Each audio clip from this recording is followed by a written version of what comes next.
cases. That brings our total number of cases so far to 1,149, and we tested 7,665 people. The three additional cases, one is a man in his 20s in quarantine and known to be a contact of the QCSA outbreak. The other two are two young girls aged 0 to 9, also in quarantine, also known to have been contacts, but in that case, contacts of the Brisbane Youth Detention Centre cluster. So that's the details that we have to hand of those three additional cases. It's now 7 days since we confirmed that case on Russell Island, and so it's very heartening to see that we haven't had further community transmission on the southern Moreton Bay Islands or related to that case. That is good news.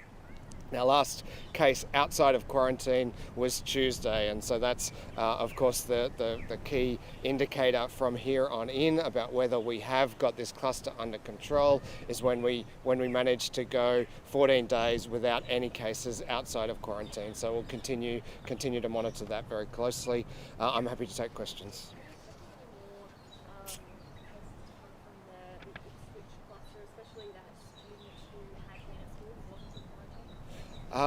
We'll continue to monitor the students there, but the school and the public health unit have worked together very, very closely to make sure that anyone who could have been in contact is now in quarantine, and so the ongoing risk there should be very closely managed.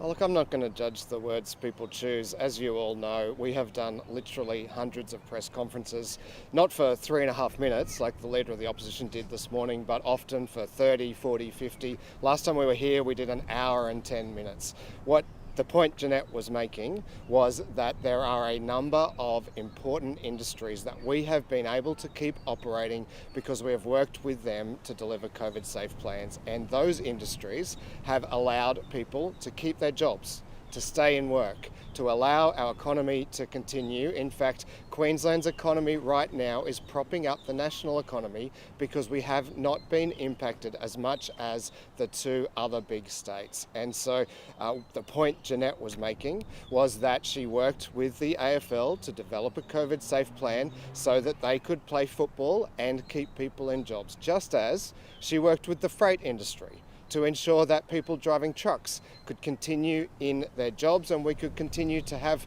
fresh food in our supermarkets, just as she worked with the resources industry to ensure that miners could continue to attend mine sites, just as she worked with the agriculture industry to ensure that fruit pickers could continue to travel here to our state to keep those industries going and keep people in jobs. I think it's entirely reasonable that their considerations that she had in determining whether those COVID-safe plans should go ahead. Do you think it's reasonable that Mark Bailey called a press conference this morning to talk about 8 years since the LNP worked the budget, and everyone wanted to hear about COVID this morning? How sensible is that? Oh, look, I'm sorry that my COVID update today is a bit later than it usually is. I had obligations as a supporter of the Under-7 North Lakes Pelicans soccer team. I was very keen to see my daughter play, and so I went to that game, and I'm doing the update a bit later on. I think it's entirely reasonable, though, for other ministers to be talking about other matters relevant to the politics of the day, and calling Deb Frecklington to account for the budget that she helped deliver 8 years ago. That's an entirely reasonable thing for another minister to be raising.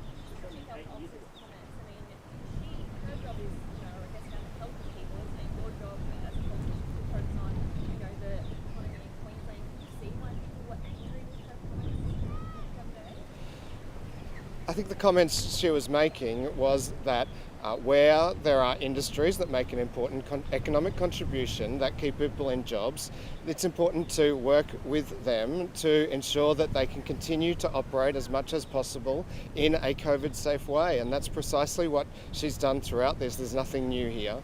The AFL's COVID-safe plan is the same COVID-safe plan endorsed by the other states where AFL continues to be played. It has proven to be safe. It has proven to keep the players and community safe. It's entirely reasonable for her to consider whether approving a safety plan, will assist the economy to stay open, will assist businesses to stay open, will assist people to stay in jobs, just as she has for resources, for agriculture, for freight, for a whole wide range of industries.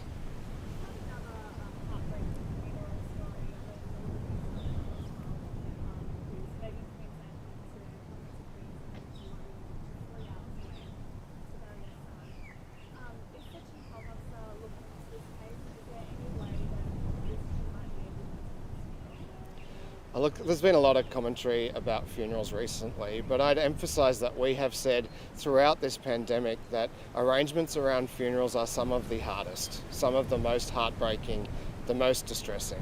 We do provide people with exemptions to come here for funerals, but they have to quarantine. Now that's the same arrangement that's in place in South Australia. Their exemption approval process actually requires for the funeral to be postponed for 14 days. It's a less strict requirement than applies in WA. So if a Queenslander or someone from New South Wales wants to attend a funeral in WA, they're unable to. So these are the arrangements that we have to have in place to keep our community safe. Funerals, as I say, have been very, very difficult. You'll recall back when we could only allow 10 people to go to a funeral. We don't want to end up back there again. That's where Victoria is right now. If you want to go to a funeral in Victoria and you're in Victoria, they can only have 10 people there. Now we can have many more people than that at our funerals because we have currently very, very low numbers of active cases.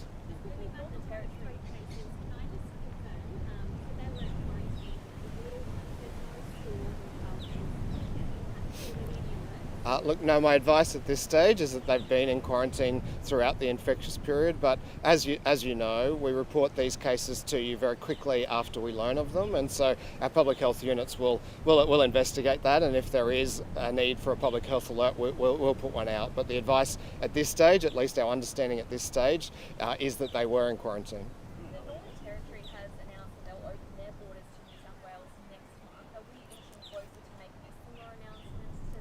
Well, look, what we've said throughout is that we will review these restrictions at the end of every month, and I'd expect that we will do that at the end of this month. It's clear that the LNP have never ever supported our border restrictions, and that's what this campaign over... I'll let... Sorry.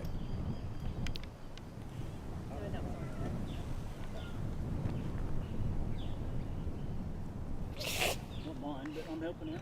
Good work. Team effort. Well done, Shannon. We've said throughout that we'll review these border restrictions at the end of every month, and that's of course what we intend to do at the end of this month. Very likely that we will open our borders to New South Wales next month if the Northern Territory is. There was all that government and extremely strict border control policies just like we had with restricting caps. Look, I understand that in New South Wales at the moment they have, in New South Wales, 6 new, yeah. In fact though, 52 active cases, is that right? Still an ongoing and significant number of active cases. So we'll continue to monitor that and particularly monitor that community transmission. What we're most interested in is not the total number each day, it's the number that are outside of quarantine and then the number of those that can't be sourced to a known cluster.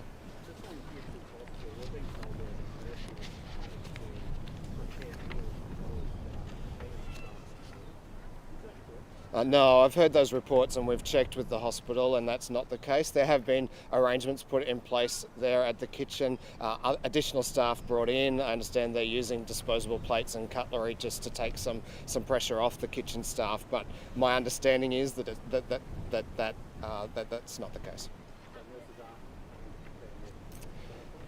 That's very much my understanding from the investigation we've been able to do this morning since hearing those reports.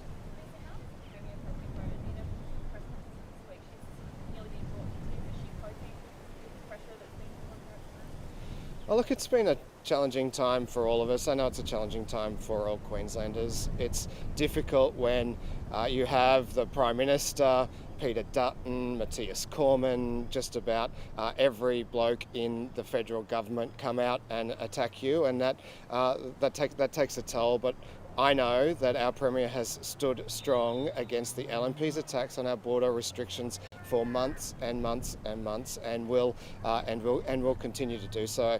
Those three blokes, none of them are known for their compassion. They just piled on, and people can judge them for that. What I judge them for, though, is, you all reported on Scott Morrison nearly crying on Ray Hadley, right? But has he ever cried about the hundreds of people who died in aged care under his watch? Has he ever cried about the Ruby Princess, which saw people spread right throughout this country with COVID-19? Does he cry right now for the tens of thousands of Australians who are stranded overseas, unable to return home? They are all things he is responsible for, but he has never once taken any responsibility, never once expressed any kind of regret. And so I'd urge you to consider the motives of the Prime Minister in launching this extraordinary attack on our Premier. My next question was about the beat. Do you think how much it is about the election coming up and how much Queensland is pressure compared to other states? Well, the LNP have never supported our border restrictions, and I suppose Scott Morrison thinks that getting Deb Frecklington elected might be one way to get his way. One way to get the borders open so that we are again exposed to the coronavirus cases in other states. I suspect that's their motives. I suspect that this is all about the election, and I'll tell you why I suspect that. These restrictions apply in Tasmania, South Australia, WA, Northern Territory. But did you see once Scott Morrison talk about any of those states? Those that don't have elections coming up? No, you didn't. What you saw was a planned and orchestrated attack from the Prime Minister and his office, rolling out senior LNP figures. They got Matthias Cormann out there to have a go at us. He's from WA. He didn't mention the restrictions in WA, much stricter than they are here. He just attacked Queensland. And so I think the only difference is that there is an election coming in Queensland, and Scott Morrison thinks there's a chance to get Deb Frecklington elected leader to get our borders open. Photos of the threatening vendor, Duncan Peck, at his birthday 2 months ago, we're being told we shouldn't be dancing, we shouldn't be hugging. Has he done the wrong thing here, and has he been spoken to? Oh, look, he has done the wrong thing, but I understand he's accepted that and he's apologised. Is that why he's standard? That's what Deb Frecklington said this morning. A Labor politician is dancing with friends and hugging them. Meantime, we're not letting people across the border for compassionate reasons. Well, Deb Frecklington had a member of her front bench fined for throwing a party, and then she put him on the committee in charge of reviewing the response to COVID-19. I don't think she has any credibility when it comes to talking about double standards. Look, people make mistakes. Duncan's made one here. He's said as much. That's unfortunate. Of course, we'd prefer that didn't happen. I pointed out to you last weekend that the LNP in Redlands had breached the COVID restrictions there, but Deb Frecklington never said a word there. So look, there's double standards coming from the leader of the opposition, and I don't have much more to say about it than that. His launch party was supposed to go ahead next week. Is it postponed because of this reason? Look, I'm not aware of that, but there have been very clear instructions provided to all of our campaigns about how they can go about election campaigning. There is an election coming, but do it in a COVID-safe way, and that's precisely what we'll be doing. In fact, I've got a campaign meeting just over here once I finish with you all, and there'll be a limited number in the room, and everyone else will be on Zoom. Do you think he should apologise for what he's done? Well, I think he has, but I'm sure he would. It was a mistake, and mistakes happen, and I think he's indicated that he's sorry for it. In terms of the election coming, Johnson Bush taking over the seat. The party has a process to run through in order to pre-select candidates in the 3 seats where there is now vacancies. I don't know Jonty, but from what I have read and heard about her, I'm sure she'd be a fantastic candidate. But we'll wait and see who the Labor Party puts forward in all 3 of those seats. I'm sure we'll have really strong candidates. They're important seats for us and communities that we've represented for quite some time.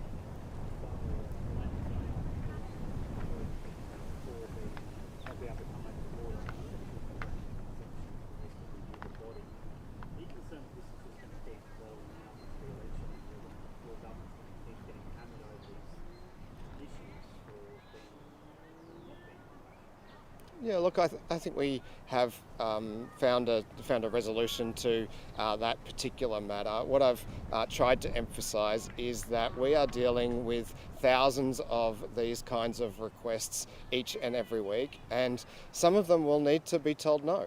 Some of them will need to be denied to keep our state safe. But you can't have your borders closed and then let everyone in. You need to stop some people coming in, and that's what we are doing. We're trying to do it in as a compassionate a way as possible, and that's why it's critical that we have people like our Chief Health Officer and a very large team, more than 80 people, who work together to consider these requests. And where we can allow people to grieve safely, we always will. Of course we will. But where we can't, then we'll need to put other arrangements in place, whether that's quarantine, whether it's protective equipment, whether it's supervision in the case of patients. We of course allow anyone who needs emergency care in without an exemption, as well as providing many exemptions. We treat nearly 1,000 people in Queensland from New South Wales in our hospitals every week. Sure. Does the government support the establishment of a national sex offender registry? The Queensland Government has one of the toughest stances on sex offenders. The advice to us from lawyers as well as police is that the arrangements we currently have in place are the best arrangements for keeping our community safe. We continue to take advice, but the current advice is that our arrangements are the toughest in the country and the most effective in the country. And finally, what role did Border Force play in allowing contact to Australia? Well, non-residents coming to Australia need to be permitted to come here by Border Force. And what that means is that when Peter Dutton launched that extraordinary attack during the week, he was lying. He was saying that it was us that let Tom Hanks in, when in fact it was him and his own department that let Tom Hanks in. And I think Peter Dutton owes our Premier and our Chief Health Officer an apology. Very good.